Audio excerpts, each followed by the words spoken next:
கடவுளுடன் காலை வணக்கம். புனித மார்க்கு எழுதிய நற்செய்தி 6ஆம் அதிகாரம் 1 முதல் 6 வரை உள்ள இறைவார்த்தைகள்.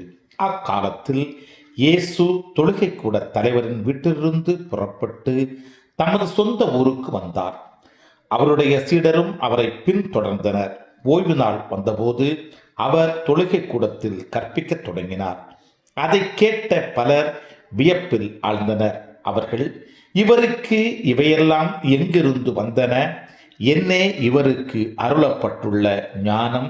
என்னே இவருடைய கையால் ஆகும் வல்ல செயல்கள்?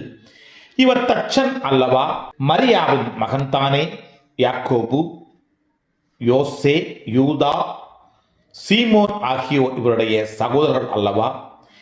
இவர் சகோதரிகள் இங்கு நம்மோடு இருக்கிறார்கள் அல்லவா என்றார்கள். இவ்வாறு அவரை ஏற்றுக்கொள்ள அவர்கள் தயங்கினார்கள்.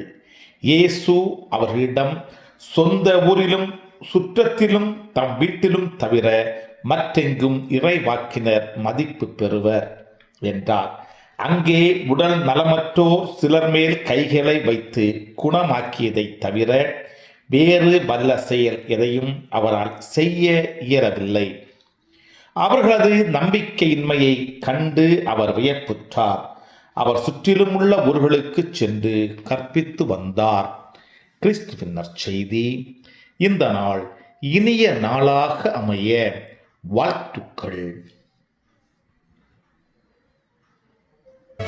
चल चला चल सल सल सल चल चला चल चल चला चल பல பல பல புதுமைகள் பெருமைகள் இனிமைகள் இறங்கிய நல்ல நாள், ஒரு நல்ல நாள், நம் தேவன் தந்த நாள். இது நல்ல நாள், ஒரு நல்ல நாள், நம் தேவன்